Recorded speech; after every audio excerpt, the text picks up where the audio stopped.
हमारा संविधान का आगाज होता है वी द पीपल से। भारत माता की जय से संविधान का आगाज नहीं होता। जब हैदराबाद की मक्का मस्जिद से मौलवी अलाउद्दीन अंग्रेजों पर हमला किया था रेजिडेंसी के ऊपर जाकर, तो पहला मुजरिम काला पानी का मौलवी अलाउद्दीन थे। किसी को हम यही बोल रहे कि फोर्स मत करिए आप किसी को, मगर मेरी फ्रीडम ऑफ रिलीजन का क्या होगा फिर? ಒಂದೇ ಮಾತರಂ ವಿಚಾರವಾಗಿ ಈಗ ಅನೇಕ ಮುಸ್ಲಿಂ ನಾಯಕರು ತಲೆ ಕಡಿದ್ರೂ ಇದನ್ನ ಹೇಳೋದಿಲ್ಲ ಅಂತ ಹೇಳ್ತಿದ್ದಾರೆ. ಆದ್ರೆ ಅನೇಕರು ದೇಶಭಕ್ತಿ ಇದ್ರೆ, ದೇಶಕ್ಕೆ ಗೌರವ ಕೊಡೋದಾದ್ರೆ ಒಂದೇ ಮಾತರಂ ಗೀತೆಯನ್ನ ಹೇಳಲೇಬೇಕು ಅಂತೆಲ್ಲ ಕಡ್ಡಾಯ ಅಂತೆಲ್ಲ ಹೇಳ್ತಾ ಇದ್ದಾರೆ. ಹೀಗಿರುವಾಗ ಇದ್ರ ಬಗ್ಗೆ ಎಐಎಂಐಎಂ ಅಧ್ಯಕ್ಷ ಅಸಾದುದ್ದೀನ್ ಓವೈಸಿ ಖಾರವಾಗೇನೆ ರಿಯಾಕ್ಟ್ ಮಾಡಿದ್ದಾರೆ. ಸಂಸತ್ನಲ್ಲಿ ಈ ವಿಷಯದ ಬಗ್ಗೆ ಚರ್ಚೆ ಆದಾಗ ಸರ್ಕಾರ ಒಂದೇ ಮಾತರಂಗೆ 150 ವರ್ಷಗಳು ಪೂರ್ಣವಾದ ಹಿನ್ನೆಲೆಯಲ್ಲಿ ಈ ವಿಷಯವನ್ನ ಮುಂದಿಟ್ಟಿತ್ತು. ಆಗ ನಾನು ನನ್ನ 10 ನಿಮಿಷಗಳ ಭಾಷಣದಲ್ಲೇ ಹೇಳಿದ್ದೆ, ನಮ್ಮ ಸಂವಿಧಾನದ ಆರಂಭ ಶುರುವಾಗೋದೆ we the people of India ಅಂತ. ಭಾರತ್ ಮಾತಾ ಕಿ ಜೈ ಅನ್ನೋದ್ರಿಂದ ಸಂವಿಧಾನ ಶುರುವಾಗೋದಿಲ್ಲ. ಸಂವಿಧಾನವನ್ನ ಅಂಗೀಕರಿಸೋ ಸಂದರ್ಭದಲ್ಲಿ ಸಂವಿಧಾನ ಸಭೆಯಲ್ಲಿ 2 ಸದಸ್ಯರು ಒಂದೇ ಮಾತರನ್ನ ಆರಂಭದಲ್ಲೇ ಸೇರಿಸೋಣ ಅಂತ ಸಲಹೆ ಕೊಟ್ರು. ಆದರೆ ಅದನ್ನ ತಿರಸ್ಕರಿಸಲಾಯಿತು. ಮತ್ತೊಬ್ರು ಬೇರೆ ರೂಪದಲ್ಲಿ ಸೇರಿಸೋಣ ಅಂತಾನು ಹೇಳಿದ್ರು, ಅದು ಅಂಗೀಕಾರ ಆಗಲಿಲ್ಲ. ನಮ್ಮ ಸಂವಿಧಾನದ ಪ್ರಸ್ತಾವಿಕೆಯಲ್ಲಿ ಚಿಂತನೆ, ಅಭಿವ್ಯಕ್ತಿ ಮತ್ತು ನಂಬಿಕೆಯ ಸ್ವಾತಂತ್ರ್ಯ ಅನ್ನೋದು ಉಲ್ಲೇಖ ಆಗಿದೆ. ಇತಿಹಾಸವನ್ನ ನೆನಪು ಮಾಡಿಕೊಳ್ಳಿ. ಹೈದರಾಬಾದ್ನ ಮಕ್ಕಾ ಮಸೀದಿ ಘಟನೆಯಲ್ಲಿ ಮೌಲ್ವಿ ಅಲ್ಲಾವುದ್ದೀನ್ ಇಂಗ್ಲಿಷರ ವಿರುದ್ಧ ಹೋರಾಟ ನಡೆಸಿದ್ರು. ಅವರಿಗೆ ಕಾಲಾಪಾನಿ ಶಿಕ್ಷೆ ಕೊಟ್ಟರು. ಮೌಲಾನಾ ಹುಸಾಮುದ್ದೀನ್ ಅಹಮದ್ ಮದನಿ ಹಾಗೆ ಮಹಮೂದ್ ಅಲ್ ಹಸನ್ ಅವರು ಮಾಲ್ಟಾ ಜೈಲಿನಲ್ಲಿ ಅರೆಸ್ಟ್ ಆದ್ರು. ಯೂಸುಫ್ ಮೆಹರ್ ಅಲಿ ಕ್ವಿಟ್ ಇಂಡಿಯಾ ಚಳುವಳಿಗೆ ಘೋಷಣೆ ಕೂಗಿದ್ರು. ಇವರು ದೇಶಭಕ್ತರಲ್ಲ ಅಂತ ಹೇಳ್ತೀರಾ? ಹೀಗಿರುವಾಗ ಇತ್ತೀಚೆಗೆ ಗೃಹ ಸಚಿವಾಲಯ ಹೊರಡಿಸಿರೋ ಆದೇಶದ ಮೂಲಕ ಜನಗಣ ಮನವನ್ನ ತೆಗೆದುಹಾಕೋದಕ್ಕೆ ಟ್ರೈ ಮಾಡ್ತಾ ಇದ್ದಾರಾ? ರಾಷ್ಟ್ರಗೀತೆ ಅಂದ್ರೆ ಅದು ಜನಗಣಮನ ತಾನೆ. ಆನಂದ ಮಠ ಪುಸ್ತಕದಲ್ಲಿ ಕೆಲವು ವಿವಾದಾತ್ಮಕ ವಿಷಯಗಳಿದೆ. ಹೀಗಾಗಿ ಯಾರ ಮೇಲೂ ಯಾವುದನ್ನು ಬಲವಂತ ಮಾಡಬಾರದು. ರಾಷ್ಟ್ರಗೀತೆ ಬಗ್ಗೆ ಗೌರವ ಇದೆ, ಆದ್ರೆ ಯಾರನ್ನು ಬಲವಂತದಿಂದ ಹೇಳಿಸೋದು ಸರಿಯಲ್ಲ. ಧರ್ಮ ಸ್ವಾತಂತ್ರ್ಯವನ್ನ ಹೇಗೆ ಹೊಂದಿಸಿಕೊಳ್ಳೋದು ಅನ್ನೋದನ್ನ ಸರ್ಕಾರವೇ ಆಲೋಚನೆ ಮಾಡಬೇಕು ಅಂತ ಅಸಮಾಧಾನವನ್ನ ಹೊರಹಾಕಿದ್ದಾರೆ. सर एक और बड़ा फैसला हुआ है वंदे मातरम को लेकर, जिसपे मुस्लिम पर्सनल लॉ बोर्ड का भी अभी कुछ आया है, और आपका इस पर क्या ओपिनियन है?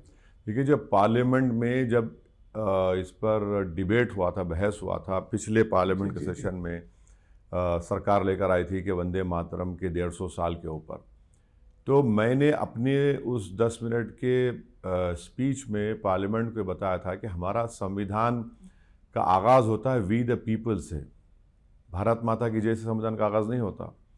और जब संविधान को हम लोग अपना रहे थे तो उस वक्त कॉन्स्टिट्यूंट असेंबली के 2 मेंबर्स ने, एक ने कहा कि वंदे मातरम शुरू करो, उसको रिजेक्ट कर दिया गया उस दिन।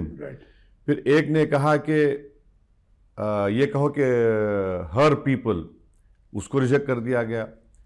तीसरा ये कि हमारे संविधान का जो प्रियम्बल है, liberty of thought, expression and belief है ये। अब आप बताइए, आर्टिकल 25 में आप फ्रीडम ऑफ रिलीजन मुझे दे रहे हैं, और अगर आप ये कहेंगे कि आपकी मोहब्बत इस वतन से उसी वक्त साबित होगी जब आप इस वतन की पूजा करेंगे, इबादत करेंगे, और जब फ्रीडम ऑफ रिलीजन मुझे दिया गया है कि अपने अपने मजहब पे चलो, इस देश का कोई रिलीजन नहीं है, जो खुदा को नहीं मानता वही भारत का बाइज्जत नागरिक है। और एक बात याद रखिए, जब हैदराबाद की मक्का मस्जिद से मौलवी अलाउद्दीन अंग्रेजों पर हमला किया था रेजिडेंसी के ऊपर जाकर, तो पहला मुजरिम काला पानी का मौलवी अलाउद्दीन थे। उनको क्या कहेंगे आज आप जिंदा रहेंगे तो? मौलाना हुसैन अहमद मदनी और महमूद अल हसन साहब माल्टा की जेल के सहन में 6 महीने थे। यूसुफ मेहर अली ने नारा दिया था क्विट इंडिया मूवमेंट को, उनको क्या बोलेंगे आप? और मुरादाबाद के मौलाना काफी जिहाद का फतवा दिए, 2 दिन में ट्रायल चला, उनको फांसी दे दी गई, और जब फांसी पे जा रहे थे तो वो प्रॉफिट मोहम्मद सल्लल्लाहु अलैहि वसल्लम की नात पढ़ते हुए जा रहे थे। तो मौलाना अबुल कलाम आजाद अगर आज रहते तो आप उनको क्या बोलेंगे?